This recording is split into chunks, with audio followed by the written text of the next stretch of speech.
കായംകുളം മണ്ഡലം LDF സ്ഥാനാർത്ഥി U പ്രതിഭയുടെ പ്രചരണത്തിനായി അശ്വമേധം പരിപാടി സംഘടിപ്പിച്ചു.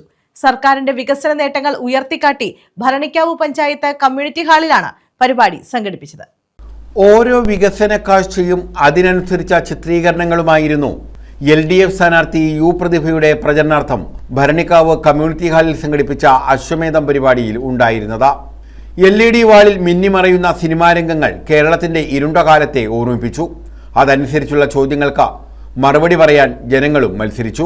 ആദ്യം ശരി ഉത്തരം പറയുന്നവർക്ക് GS പ്രദീപ് സമ്മാനപ്പൊതി നൽകി.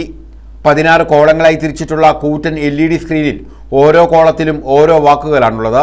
അതിൽ ഓരോ വാക്കുകളും സദസ്സിൽ നിന്ന് പറയുമ്പോൾ അതിനനുസരിച്ചുള്ള ചിത്രീകരണം വന്നു. ആ ദുരന്ത ഭൂമിയിലേക്ക് സന്ദർശകരായി പലരും വന്നു. രാജ്യത്തിന്റെ പ്രധാനമന്ത്രി വന്നു, പിന്നൊരാൾ വന്നു, ചെറുപ്പക്കാരൻ എന്നാണ് പറയുന്നത്, എന്നെക്കാൾ 3 വയസ്സ് കൂടുതലുണ്ട് കേട്ടോ. പക്ഷെ കുടവയറൊന്നുമില്ല, ടെന്നീസൊക്കെ കളിച്ച് ചെറുപ്പം സൂക്ഷിക്കുന്നുണ്ട് മൂപ്പര് രാഹുൽ ഗാന്ധി. അദ്ദേഹം വന്നിട്ട് പറഞ്ഞു, Indian National Congress will construct, create and hand over 100 houses to the victims of the land slide. ദുരന്തത്തിൽപ്പെട്ടവർക്ക് 100 വീടുണ്ടാക്കി ഉടൻ കൊടുക്കുമെന്ന്. ഇട്ട കല്ല് എവിടെയാണെന്ന് കണ്ടുപിടിക്കാൻ പാഴൂർ പടിപ്പുരയിൽ മഷി നോക്കാൻ പോയിരിക്കുകയാണ് അവർ. വീടൊന്നും കൊടുത്തില്ല. അവിടെ കേരളത്തിന്റെ ഗവൺമെന്റ് പറഞ്ഞു, കേന്ദ്രം ഒരു സഹായവും പ്രഖ്യാപിച്ചില്ലെങ്കിലും ഇതൊന്നും ഒരു ദുരന്തമല്ല എന്ന് പറഞ്ഞ് മോഡി പോയെങ്കിലും കേരളം പറഞ്ഞു, ഒരു കേന്ദ്ര സഹായമില്ലെങ്കിലും ഈ നിസ്സഹായരായ മനുഷ്യരെ മഴയത്തും വെയിലത്തും ഈ ഗവൺമെന്റ് നിർത്തില്ല എന്ന്. അതൊരു വെറും വാക്കായിരുന്നില്ലല്ലോ.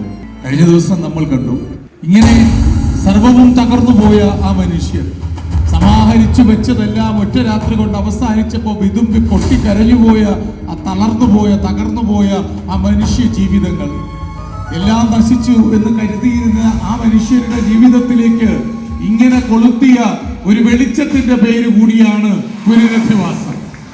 ഇതാണ് പുനരധിവാസം, വെൽറ്റൺ എസ്റ്റേറ്റ് ടൗൺഷിപ്പ്.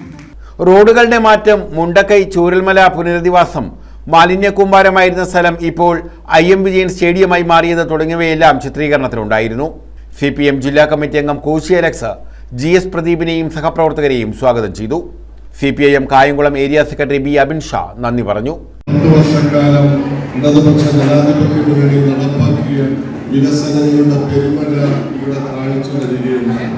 ഇവിടെ കായംകുളത്തിന്റെ പ്രതിഭാസമായി മാറിയ പ്രതിഭയുടെ വികസനങ്ങളും കുട്ടുവാതിക്കൽ കടവ് പാലം മുതൽ കായംകുളം ആശുപത്രിയും എല്ലാം കാണിച്ചുകൊണ്ട് ഇവിടെ സഖാവ് അവസാനം സൂചിപ്പിച്ചതുപോലെ ഈ കായംകുളത്തിന്റെ പ്രതിഭയെ വീണ്ടും നമ്മൾ ആകാശത്തേക്ക് ഉയർത്തുവാൻ ഇടതുപക്ഷത്തിന്റെ ആ വികസനങ്ങളെ വീണ്ടും ഇരുളടന ഭൂതകാലത്തേക്ക് ഈ കേരളത്തെ നയിക്കാതെ വികസനത്തിന്റെ പന്താവിലേക്ക് ദൈവത്തിന്റെ ഈ സ്വന്തം നാടിനെ വീണ്ടും ഉയരത്തിലേക്ക് കൊണ്ടുപോകുവാൻ ഈ നാട് തയ്യാറാകണമെന്ന് അഭ്യർത്ഥിച്ച സഖാവ് GS പ്രദീപിനെ കായംകുളത്ത് CPMന്റെ പേരിൽ ഇടതുപക്ഷ ജനാധിപത്യ മുന്നണിയുടെ പേരിൽ എല്ലാ നന്ദിയും രേഖപ്പെടുത്തുന്നു.